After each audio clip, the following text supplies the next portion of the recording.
আজকে তোমাদের সঙ্গে শেয়ার করব যে কিভাবে তোমরা 1xbet অ্যাপ্লিকেশনটা ডাউনলোড করবে আর কিভাবে তোমাদের 1xbet অ্যাপ্লিকেশন অ্যাকাউন্টটা ভিআইপি তে কনভার্ট করবে। প্রথমেই কিন্তু আমি তোমাদেরকে একটা প্রোমো কোড দেবো, যেটা ইউজ করার সঙ্গে সঙ্গে তোমাদের কিন্তু অ্যাকাউন্টটা ভিআইপি তে কনভার্ট হয়ে যাবে। ভিআইপি তে কনভার্ট হয়ে যাওয়ার পরে তোমাদের কিন্তু উইথড্রলে ডিপোজিটে কোনো রকম প্রবলেম হবে না আর তোমাদের ফাস্ট উইথড্রলও হয়ে যাবে। তো লিঙ্কটাকে কিন্তু ক্লিক করার পরে ওপরে দেখবে ডাউনলোড করার অপশন চলেই এসছে, তোমরা কিন্তু ডাউনলোড করে নেবে। তো ডাউনলোড করার পরে কি আসবে, তোমরা যখন ওপেন করবে অ্যাপ্লিকেশনটা 1xbet অ্যাপ্লিকেশনটা, তো তোমাদের কিন্তু দুটো অপশন দেখাবে, একটা হলো লগ ইন আর একটা হলো রেজিস্ট্রেশন। তো তোমাদেরকে কি করতে হবে, তোমাদেরকে কিন্তু রেজিস্ট্রেশনটা ক্লিক করে নিতে হবে। তো রেজিস্ট্রেশন ক্লিক করার পরে তোমাদের ঠিক এইরকম একটা ইন্টারফেস আসবে, যেখানে কান্ট্রি, কারেন্সি সব লেখা আছে। তো তোমাদেরকে কি করতে হবে, তোমরা যদি ইন্ডিয়া থেকে দেখে থাকো, তো ইন্ডিয়া যেরকম লেখা আছে দেখো ইন্ডিয়া, তো ইন্ডিয়া, তারপরে ইন্ডিয়ান রুপিস, ওটা একা একা সিলেক্ট হয়ে যাবে। তারপর বোনাস অফ স্পোর্টস, ওটা তো লেখাই আছে। কিন্তু তোমরা যদি বাংলাদেশ থেকে দেখো, তোমরা কি করে করবে, কান্ট্রির জায়গাটা এরকম ভাবে সিলেক্ট করবে, ঠিক আছে। কান্ট্রির জায়গাটা সিলেক্ট করলে একা একা দেখবে এখান থেকে অনেকগুলো দেশের নাম পাবে, যে যেখান থেকে দেখছে তো সে সেখান থেকে কিন্তু কান্ট্রিটা সিলেক্ট করতে পারে।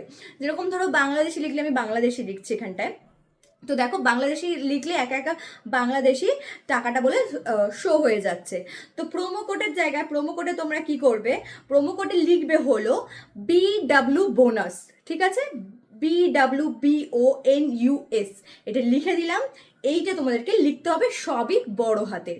তারপরে যে নিচে একটা দেখো বক্স করা আছে ছোট ছোট, যে তুমি 18 বছরের ওপরে কিনা, তো অবভিয়াসলি তোমাদেরকে 18 বছরের ওপরে হতে হবে। তো ওটাকে টিক মার্ক দিয়ে তোমাদের এই নেক্সট রেজিস্ট্রেশনের জায়গায় ক্লিক করে দেবে রেজিস্টারে। তোমরা দেখতেই পাবে তোমাদের ইউজার নেমটা আর পাসওয়ার্ডটা তোমরা ওটা অতি অবশ্যই কপি করে রাখবে, কারণ অনেক সময় কি হয় যে ভুলে যায় মানুষে, পাসওয়ার্ড কি দিলাম, ইউজার নেম কি দিলাম, ঠিক আছে।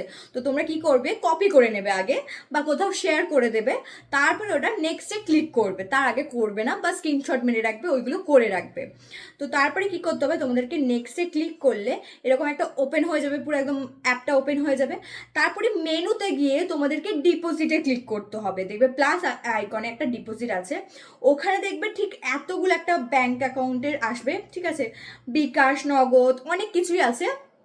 তোমাদের যেটা আছে আর কি, বাংলাদেশি এতে আমি বলছি, তোমাদের যেটা অ্যামাউন্ট তোমরা কিন্তু সেখানটায় ডিপোজিট করে দিতে পারো। ডিপোজিটটা খুবই সহজ, বলেই দিলাম, 100 টাকা হোক, 500 টাকা হোক, 1000 টাকা হোক, এরকমভাবে তোমরা ডিপোজিটে কনফার্ম করে দিলে ব্যাস, ডিপোজিট ডান। কতটা সহজ তাহলে ভাবো ডিপোজিট করা। দেখলে তো কত ইজি। তো সবার শেষে আমি একটাই কথা বলবো, তোমরা কিন্তু আমাদের টেলিগ্রাম চ্যানেলেও জয়েন হয়ে যাও, কারণ টেলিগ্রাম চ্যানেলে যদি বাই এনি চান্স কোনো তোমাদের প্রবলেম আসে, ওখানে সমস্ত কিছু সলিউশন পেয়ে যাবে। টেলিগ্রাম চ্যানেলের লিঙ্ক কিন্তু আমিও কমেন্ট বক্সে দিয়ে রাখবো, তোমরা জয়েন হয়ে যাও, ওখানে আরও অনেক মানুষ জয়েন আছে, যাদের যদি কোনো প্রবলেম থাকে ওখানে সমস্ত ধরনের সলিউশন তোমরা পেয়ে যাবে। ভিডিওটা কেমন লাগলো তোমরা লাইক, কমেন্ট, শেয়ার করতে কিন্তু ভুলবে না। আরও কিছু ইনফরমেশন জানতে হলে তোমরা কমেন্ট বক্সেও লিখতে ভুলবে না।